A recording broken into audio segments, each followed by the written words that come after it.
serendipitous in that sense, but the work he does in reverse engineering is amazing.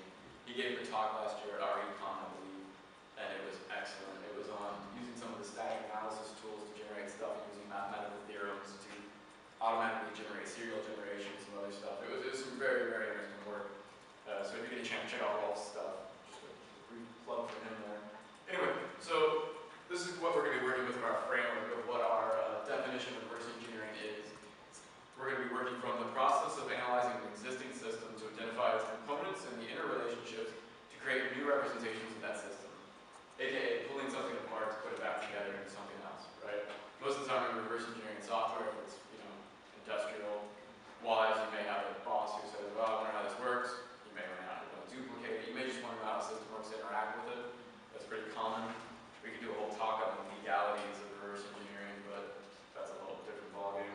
Anyway, when you get into reverse engineering, you've got the whole concept of building something versus breaking something, or breaking something down, likely more accurate. So engineering is obviously the process of building something up, right? You're constructing something. Reverse engineering, by definition, is the reverse of that, right? And it's deconstructing something, investigating the design process. Not always, a lot of times you're not actually looking at the product, you're looking at what made the product. Sometimes you're trying to reverse engineer the system. And this is obviously at a higher level than software. It's not just, reverse engineering isn't limited to software, there's tons of other fields it comes into play with, right? You've got medicine, happens all the time. You've got the knockoff generic drugs that third world countries produce to try to keep costs down, and you get fights with Pfizer, right? You've got food flavors. Anybody ever had a watermelon or banana flavoring? Someone had a food scientist, a chemical engineer to work out what the compounds were and reproduce. Material sciences, people want to reverse engineer that all the time. Architecture, UF has some excellent architecture, some excellent brickwork, I believe. I was informed about yesterday on my lovely tour. You may want to copy some design patterns, want to know how somebody got that glass to hang on the wall. Physical products, copying the MacBook, for example, if you, well, if it's around a rectangle, apparently that's copying, so that's fine. Mother Nature, obviously something we do all the time. We take things apart. Velcro, for example, is based off something nature had. We looked at it, how did that work, and figured out it was like looking at loop, right? And now we have Velcro, which some of us put on our shoes to make things easy. And then languages. Not particularly computer languages or, binary in that regard, but languages of trying to figure out what somebody's saying to you, despite the fact that you don't speak their language. It's a process, right? Inductive and deductive learning. So uses of reverse engineering, fun and profit. It's usually a good motive for corporations, just fun. I assume that's what most people are doing it for. It's usually what I do it for. To save or destroy lives, and in that regard, or save or destroy companies, there's this odd faction of computer science, or not even computer science people, but computer engineers who have this theory that they can build software for a company, get it built, keep it loosely and friendly with the owners of the companies, and then once it's half built, demand more out of the company than not, and essentially blackmailing into it. And I've had several friends come to me where that's been done to them by software engineers. I had one good friend who, he paid someone a good amount of money to build a piece of software, and the other guy had worked in a licensing system. The man who developed the licensing system refused to give him the process to generate new certificates unless he gave up 50% of the company. So he called me and said, hey, can you do anything about this? So I patched the system for him, and he had his company back. And the guy just released it for free to everybody and said, go screw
too much that you get the whole jitter system, which can be useful, but usually is counterproductive.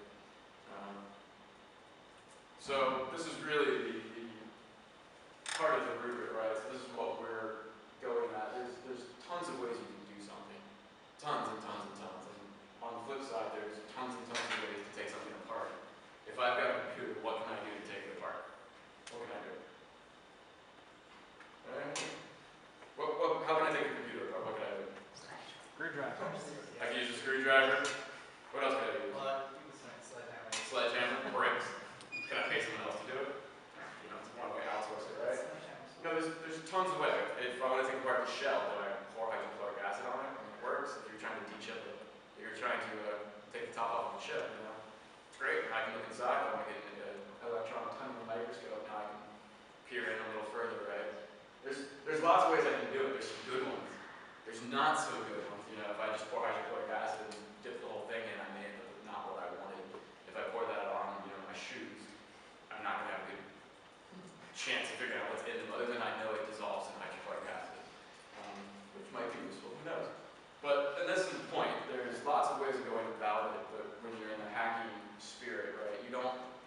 It's not necessarily going to be A to B. It's not going to be a direct line per se. You're going to have to come at it from different ways of attack. And reverse engineering is like any other art or, I don't want to call it science, but any other technique. You're going to have to practice. And you'll learn new skills of the trade, right?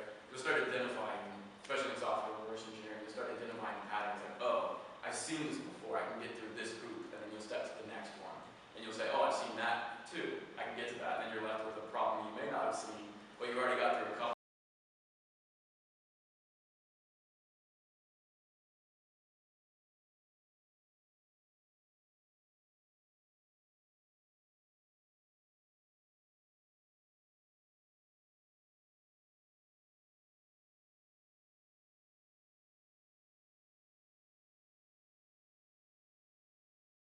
Contact, or the quote contact, if you've read it, you know. When you have two competing theories that have the same solution, the simpler one is the better. And in reverse engineering, a lot of times you'll be staring at a lot of code, and you'll think, oh, I can go about it, blank, blank, blank, you'll come up with some crazy thing to run it through 17 pieces of software. Sometimes there's a quicker route, it may just be a better one. And a lot of times when you're looking at a piece of software, if it wasn't designed by someone who's going to play tricks with you, the answer may be correct.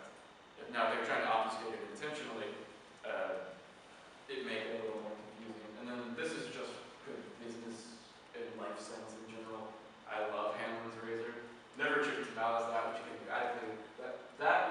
adequately explained by stupidity. It's a golden rule in life. If you can keep this in mind, you'll stay much calmer and not yelling at people.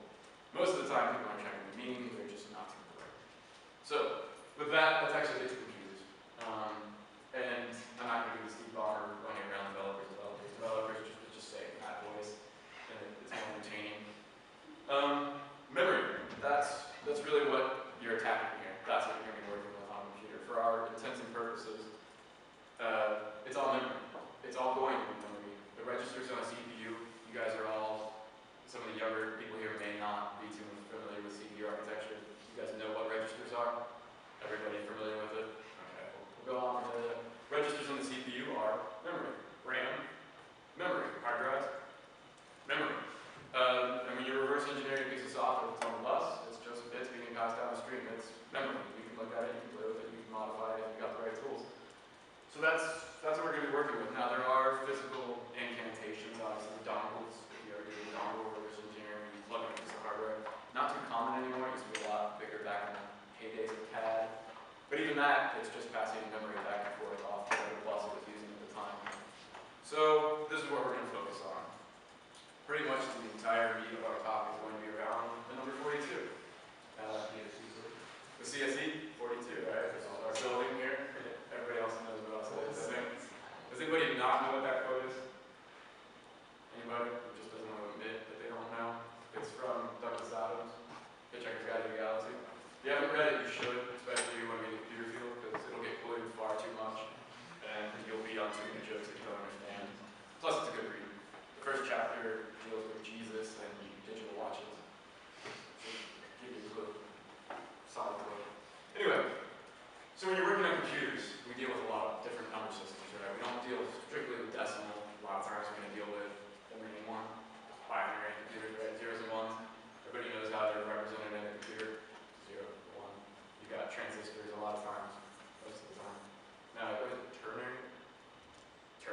you have ternary, anybody know what ternary? 0, 1, 2, 0, 1, 2, 0, 1, negative 1, not qubits, because they're, what, superposition? Is that right? Yeah. We got the nuclear guys here who can back us up on qubit stuff. We're not going to talk about quantum computing, because I have no idea how to reverse a quantum computer other than the screen gamma radiation go the other way. So this is what it looks like in binary, right? And this is in, anybody know what Indian format this is in?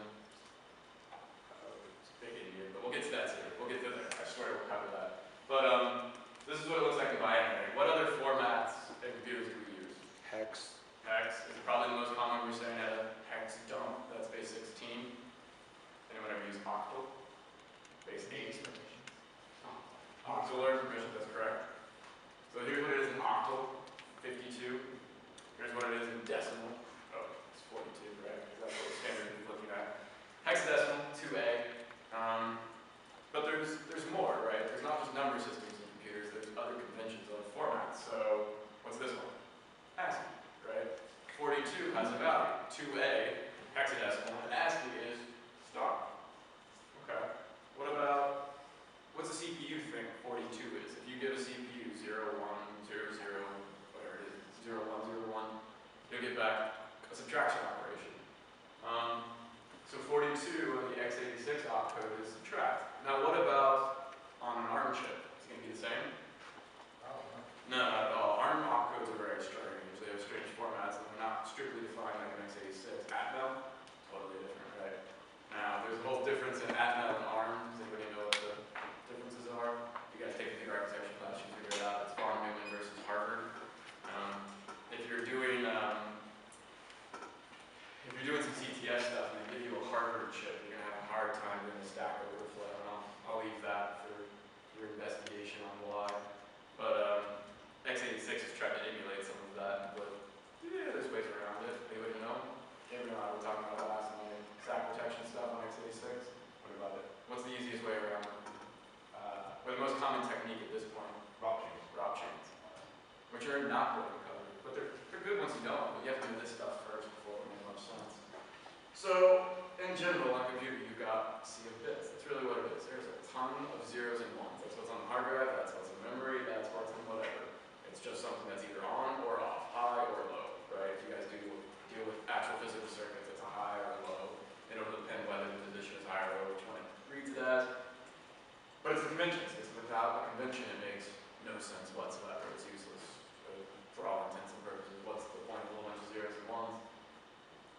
And so you start putting it together, and that's where reverse engineering starts, right? We got to understand how it's built up before we can understand what's taken apart. And in computers, it's all done with conventions. We have a series of conventions. You guys work with a bunch of protocols, right? And whenever you use the World Wide Web, I know it's a newfangled device. Tim Berners-Lee. Mosaic. Mosaic, Netscape. It's this weird thing. We used to have a little. I like dragon those. or whatever the logo was. At the beginning, it's a really ugly logo. But what's some of the conventions and protocols on top of the web? What do you got? HTML. Is HTML standard or is there variants? Well, Let's see what it is. HTML5, and there's some Chrome extensions, there's some IE extensions, Mozilla extensions. You got HTML. What was before that? 4. XHTML 1.1 transitional. XHTML, and then we've got JavaScript, and we have VB script, and then we've got what's below that? What's on the transport layer? TCP/IP, which is actually two separate ones bound together, right? And then below that, we've got whatever your operating system is doing for sockets, tons and tons and tons. So if you're reversing engineering just a simple website, you're going to be looking at a lot of stuff if you're actually going to go down and down the pipe. So you just got to start with your conventions, and here's a standard one that you see a lot of times, right? The meaning of strings. So how do we go from this binary here, which is in big Indian, as I said, it's where we will get there, to that, to star? How does that work? What goes on underneath? What kind of conventions do we have to put in place for that to make meaning? And in reverse, when we're reverse engineering it, how do we have to know these conventions to get back to it? So the C string convention, now there are other string conventions. If you ever do a design class on designing software or designing operating systems or along those lines, you have to wrestle with all these concepts of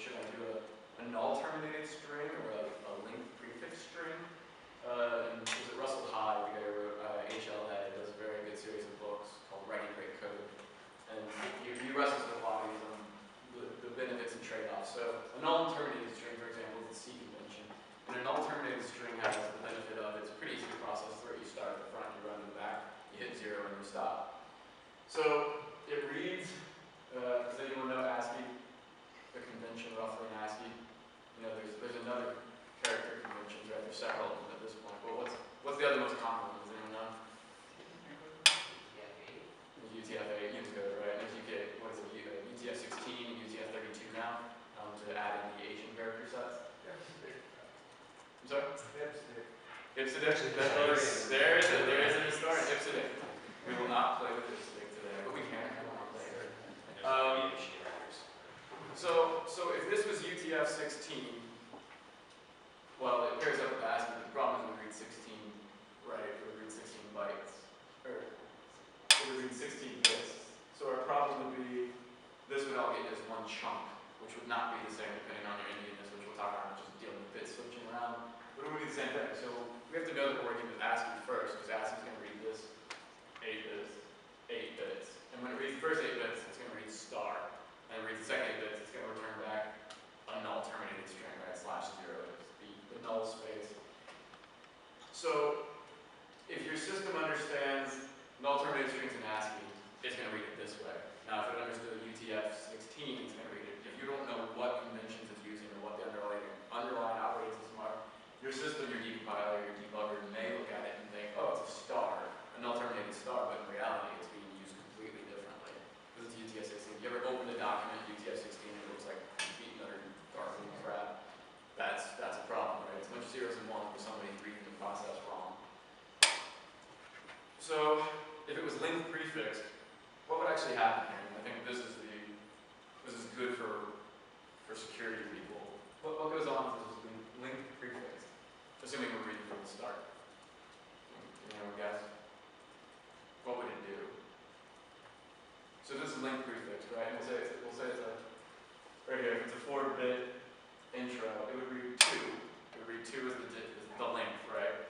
And then it would try to read 2 beyond that. We'll assume it's bytes, so it tries to read 2 bytes. We're going to end up with anybody know?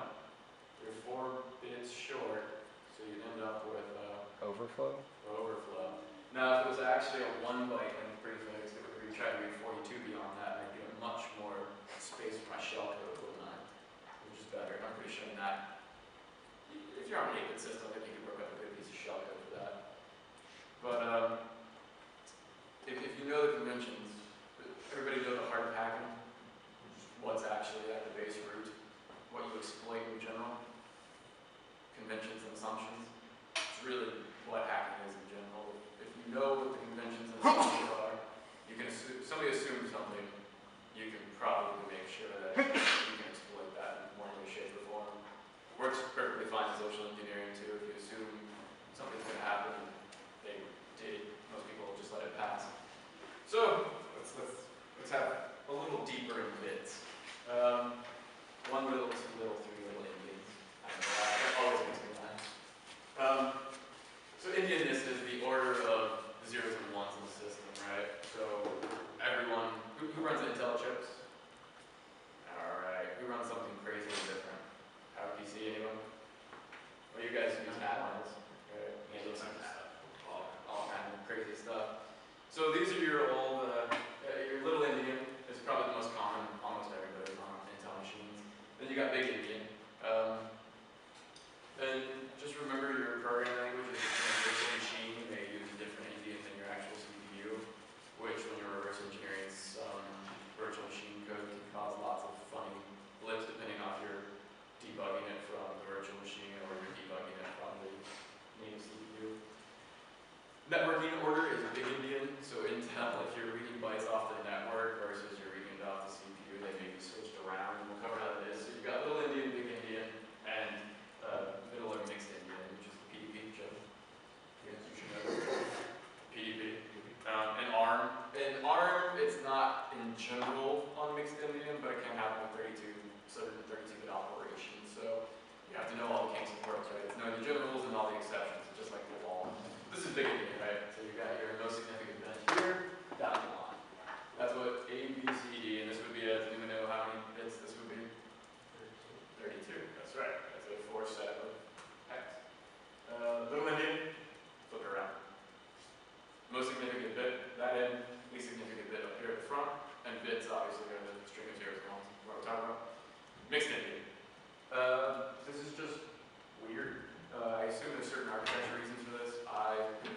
not common at all. I've never run into it in my life, reverse engineering something, but maybe I don't live in a fun system. I mean, I am an attorney, so it's not every day that I have to reverse engineer something. And that's there's no work, which that never happens. Oh well. So obviously mixed Indian, this is middle Indian technically, it's not actually mixed. Mixed can be whatever order it wants it.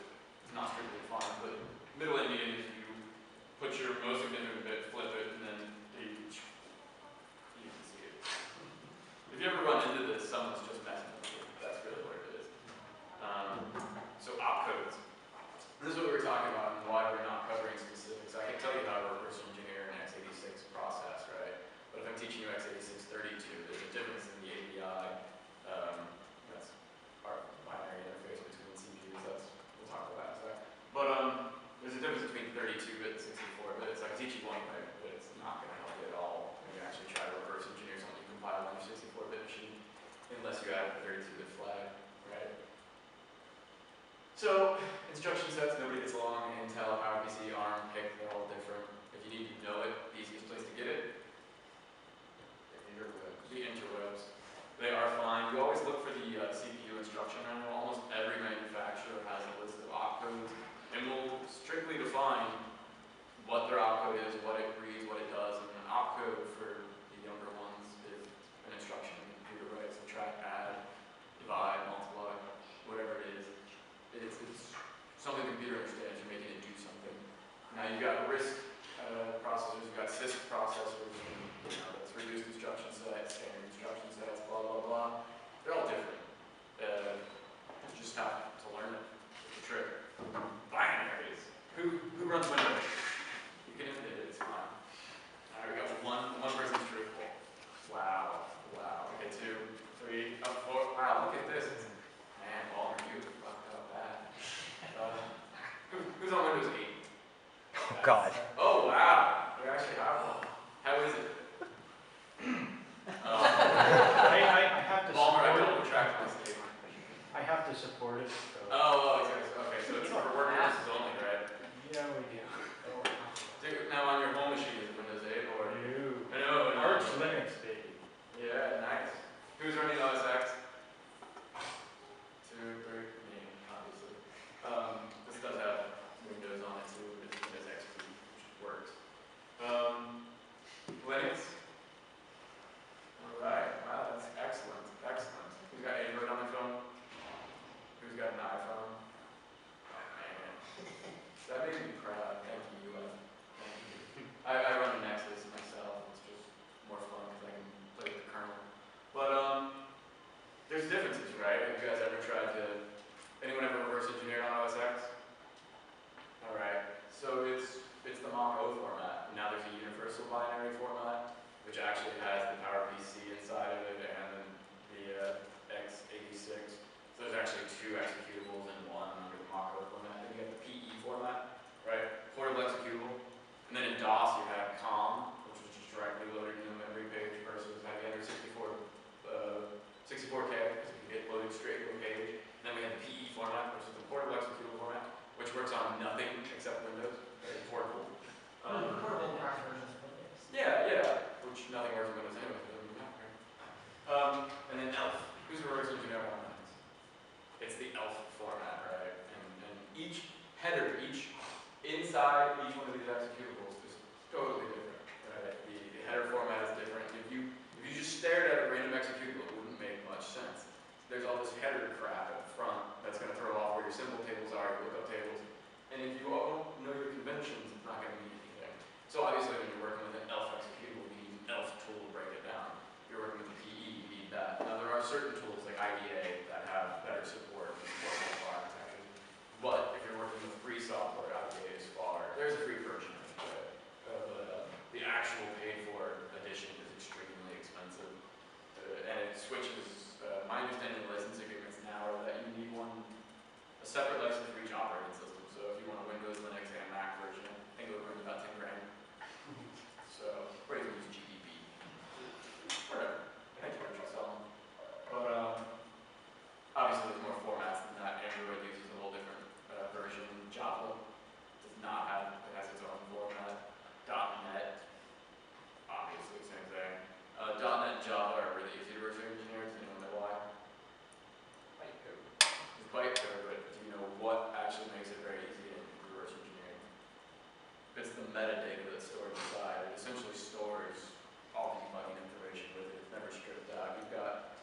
because the systems are reflexive, they're allowed to look back at themselves to change their modifications. And the way the code relinks itself while it's running, while the API can look up stuff and change things dynamically, is through this reflexive technology, these reflexive abilities. So it actually has to have all the information inside of it to move things around, which gives you a great advantage. Oddly enough, Objective-C, anybody built an iPhone app? Okay, an iPhone app, right? Objective-C is extremely easy to reverse engineer for the same reason. It's one of the things they added on top of C++ to make Objective-C better or more flexible for its auto unwinding pointers and whatnot, is extra reflexive information. So disassemblers, even they don't agree. They look at things differently. There's the AT&T syntax and there's the Intel. Some people have preferences. Telling the truth, know both. Depending on what machine you are, GDB will let you switch between them relatively easily, but you might as well know both because you'll see it output in different formats. We'll look at one coming up, which I think is actually the harder one to read. I think the other format is easier than this, but it looks better in presentation because it looks more confusing. So what about actual reverse engineering software? I think that's probably what you more care about. But it's kind of hard to demonstrate. We'll go through an example, just one. But first we're going to talk about this, right? So the typical development process is source code, then you compile, assemble potentially if you're working low level, and then you end up with some kind of binary. Now, the binaries, I should say in this regard, this was known as the ABI, right? The binary interface between, it's the conventions that processes have with each other. So if I'm linking to a DLL in Windows, or I'm linking to an object file in Linux, right? So I'm using a reusable library. If we all don't agree on how we're going to pass back and forth variables and how we're going to modify the stack, if you call me and I'm going to be disrupted to the stack when it goes back to your library, now our whole system's out of sync, right? We have to be in sync. So this is API in between. x86 was a very simple API. It was, you pass back return values in EAX for 32-bit, AX for low level ones, which is the register value. And then the stack was left unmodified, right? You would class the stack numbers, ESP and ESP and EBP would be classed, right? So it's easy enough. x64, and I'll just note this, and we'll talk much more about it, completely different. You're passing back values in completely different ways. So if you're working on a 64-bit reverse engineering technique, it's a whole different process than 32-bit, which is what most of the tutorials online are 32-bit. So you're going to learn one process, but the new one is very different. Now, a good disassembler will take care of a lot of that for you and help you with instructions, but be aware of it. There. So the RE process, you got a binary, and you want to either decompile if possible. Decompilation usually only works with systems that have a lot of information and debugging information, etc. Decompiling a piece of C software, you can get something back, but it may not be very readable. Usually you end up with disassembly, right? So at the base we've got a binary, we can disassemble it, which is a much lower level representation. It's more cryptic, I guess would be a good phrase for it. But you can read it if you know it, right? You've got the source at that point, which is crappily written. And then if you're lucky, I mean, sometimes your reverse engineering software, I've been brought in many times to reverse engineer a piece of code that another engineer had written and then quit or died or left. There was millions of lines of code and you knew how it worked, and my job was to go in and document it. Right? So you can reverse engineer something with software. And a lot of times reverse engineering from the source code is worse than binary. Just depends on how good they were and what university they went to. Hopefully you guys don't fall in the back here. Basically you're finding all the clues and solving the puzzle, right? You're trying. It's really a puzzle. And if you don't find it as a puzzle, then it's going to be work. Work is no fun. The puzzles are fun. So, as I said, you've always got the source, right? You've got the binary. It's in front of you. Everything you should need is in there. But there have been times when that's not true. And one of the best software protection techniques I ever saw was a pure accident by a developer.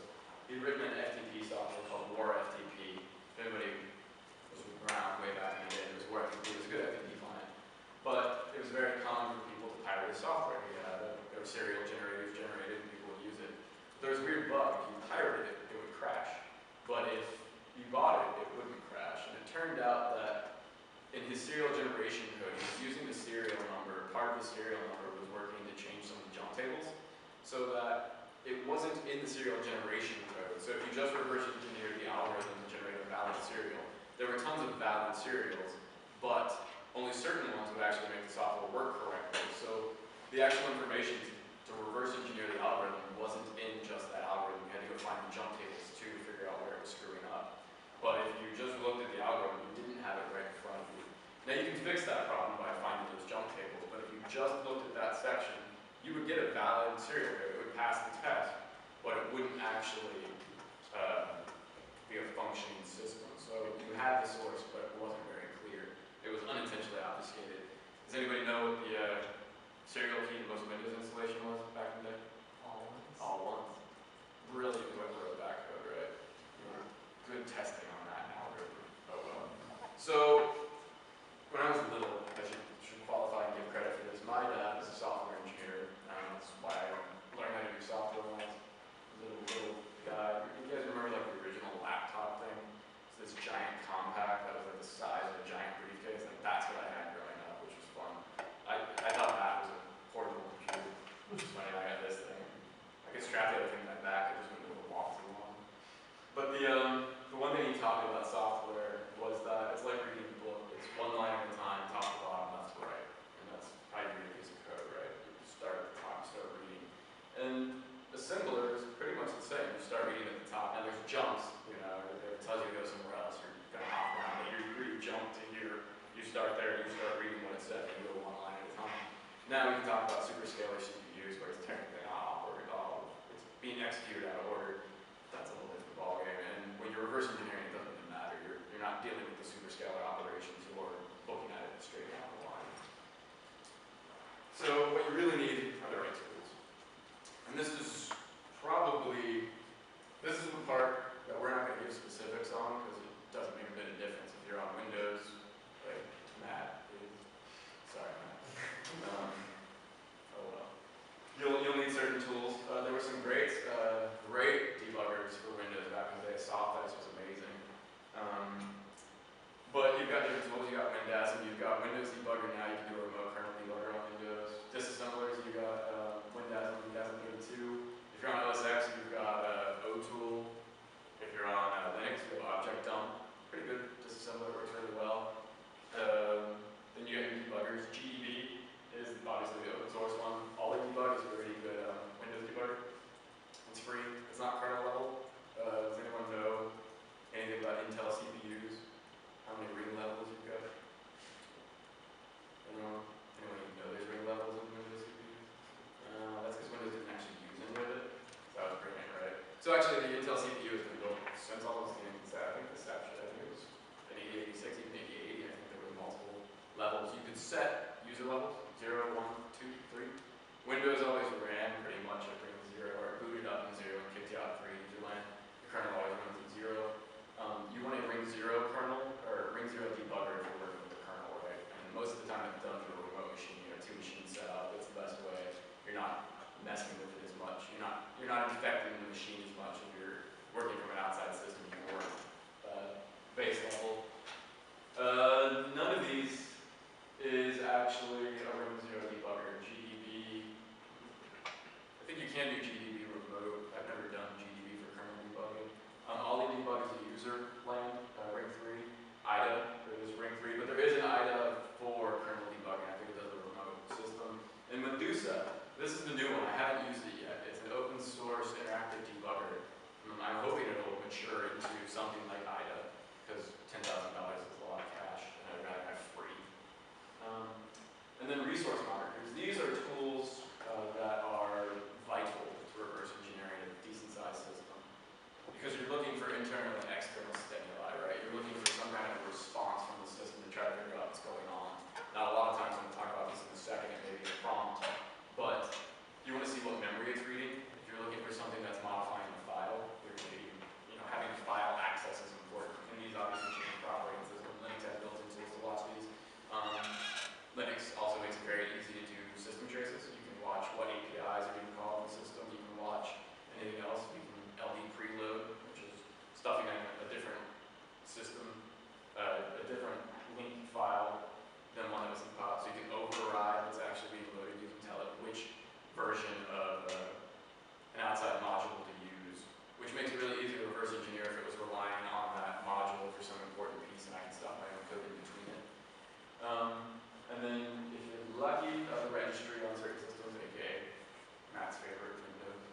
take a good look and tell me what you see. What do you see, somebody? Awesome hacker screen with green green font. If you don't have a clear terminal, you're boring. Come on, it's got to be at least semi-transparent. Just because it looks cool, right? And if you're writing viruses, remember, hackers taught us that it must have an animated Leonardo da Vinci in full 3D to crash the satellite. Or I guess they were trying to crash an oil tanker, but they were using the satellite system. Yeah. Genius route. No, not so good. Nor do I think skateboarding behind a limo is that good idea, especially in fur coat. It's a good movie, all the same. What was it, Hacker Plan? No. So, what information can you gather from the screenshot? It's not, a lot of times what you have to work with is a screenshot and you're asked to tell me what you see. This has clues on what you're going to be looking for when reverse engineering, but what do you see other than the actual answer? Well, we might be seeing the answer. It's either 42 or the fourth password. It could be. I think the answer may be up there. What we're trying to get here is the system's giving you some feedback, right? You've got input, you've got output. And a lot of times when you're reverse engineering a piece of software specifically, it's the input and output that are going to give you clues on what's going on. So on a lot of crack keys, for example, if you enter a code, it may say wrong. Now, what am I going to be looking for in code at that point? Straight for wrong. A string somewhere named wrong, right? Now, what happens if that string's obfuscated? Now I've got a little tougher hunt, but there's exactly what you said. There's APIs to bring things to the screen, right? So maybe if I can track them in the API, that'll be good. The other thing is it's taking input, right? So somewhere the system's going to be reading some bytes in. Now, if I can tell you what code it was written in, then I can tell you what API it used. So here's the source code. You've got it in front of you, nice and easy, right? Nothing to it. But this is what the actual C looks like. Standard code. Nothing too special. Nobody.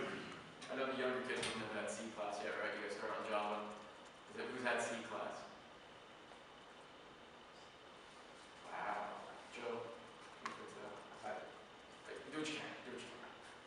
All right, I'll teach you guys C if you come down to camera. It's an important language. Your start. So here it is. This is how you compile. Everybody use GCC at some point, I hope. Good. Dash M32. Anyone? Oh, 32-bit, right? Because if they put it in 64-bit, it would make no sense to anybody here. Not that this really makes a lot of sense to anybody anyway. This is what binary looks like if you just open it up through ASCII convention, right? I didn't use a hex editor here. This is just the random binary. If you open this in a text file, this is what it's going to look like. Now, if you look, you can probably find some strings in here. User lib, system, that's a dynamic link library. You can gather some information through hex, or through just straight looking. There's some strings, right? %D, what would that be? A double. Scan. Yeah, that's right, scan a digit, right? And wrong, correct. You see how it's packed here? So, this is what the text looks like. And if we run it through object dump, this is what you get back. This is what the CPU sees, right? This is what your assembly comes out as, roughly. This is the hex dump. We'll go through parts of it in a second, but I'm just going to skim through it here. Would you rather read this or this?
takes one parameter, which is a pointer to a character, right? Or a character pointer, I should say.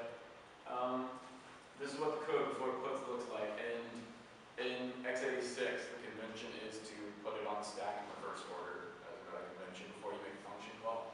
The call obviously makes the function call, but these are the reverse order. It's putting something on the stack, it's putting it here, or it's loading EAX. So here we are, we're loading the effective address, that means read memory, LEA, essentially. You're reading a pointer to something. And then we're calling puts. So something is being written to the console, is roughly what this boils down to, right? Whatever is pushed onto the stack is what's being written to the console. Here is what reading looks like. So we're loading an effective address, that means read a pointer. We're moving a value, we're loading another pointer, we're moving a value, and then we're calling scanf. Now scan is going to read something, right? And it reads it into wherever the pointer was. Okay? Now, after scanf, once I've read something, what am I going to do with it? We know this is looking for a password. When you've got a password and I've given you a password, what do you do with it to validate it? You do a compare, you check, right? Now standard code, which we looked at, we saw the source code. What's that look like? If. The magical if statement. Now oftentimes in code, you will find that there are huge protections put in place, really complex systems, and in the end it comes down to a single compare statement. A one if it was valid, continue on. It'll sit there for 20 minutes checking files and CPU codes and whatever. For example, the guy who tried to ruin my friend's company or blackmail his company, he was reading the hard drive key, he was reading the CPU ID, he was reading a bunch of registry values, and in the end it just said is value, is valid. That's what it came down to. There was just a check at the end. And this is what it looks like in assembly, right? You're moving a value, just to compare values of the EAX, and then you're comparing the two. And you remember that hex, what that looks like? It's 42, right? 2A is 42 in hex. So if the input value, which is now stored in EAX, the EAX register, is the same as 42, and JNE means jump, not equal. It means jump if they're not the same, continue on if they are. If not, jump to that, and I bet you can guess what happens at 1F, 1A in code. Right, that's the bad section, so it's most like an output what? Wrong. And if I go right below that line, what do you think is going to happen in the assembler? Success, right. So what can we do with that? This is the rudimentary way of reverse engineering. It's considered low level or not as good, but we can patch it. We can byte patch. This one doesn't really have a serial that you can generate, just because, well, you could write a serial generator that whatever you put in would generate 42, which would be kind of stupid. But, so we know it jumps in there unequal, which means we can do whatever runs the code, so let's remove it. You've got the code, you can modify it. Anybody know some good ways to prevent modified code? What's a way, a standard checksum. What's a common, I don't know if there's still some common. You got MD5, you got SHA1. Anybody ever use CRC32? It's so cool, CRC32. The funny part about CRC32 is that you can actually generate the value you want with 4 bytes added to the end of the file. So I can modify as much as I want in the file, and as long as I put the right 4 bytes at the end, I can generate the right value. The hashing algorithm is not so good. Which is actually something common you'll see in a lot of CTF competitions or war game systems is CRC32 patching. Stuxnet used that. Did it really? It did. That's hilarious. Exploited a Windows bug. Oh, really? CRC32. Wow. Windows even has CRC32 still. It doesn't anymore. Oh, shocking.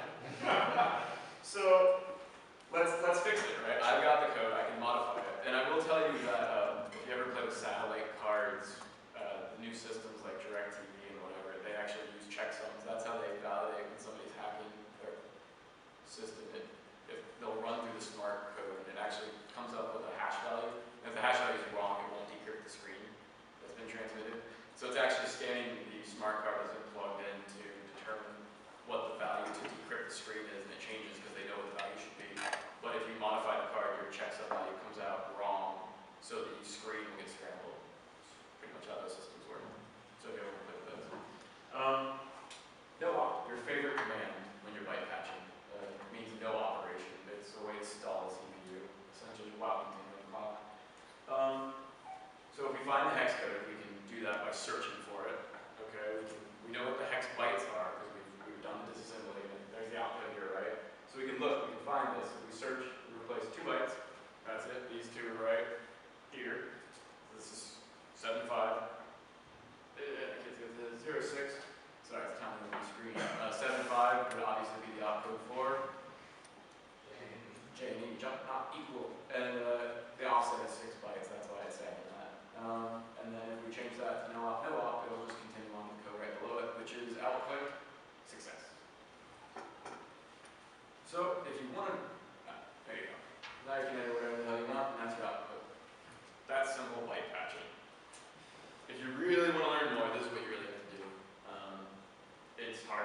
site doesn't have too much on it anymore, unfortunately. There's a pretty active IRC channel out there.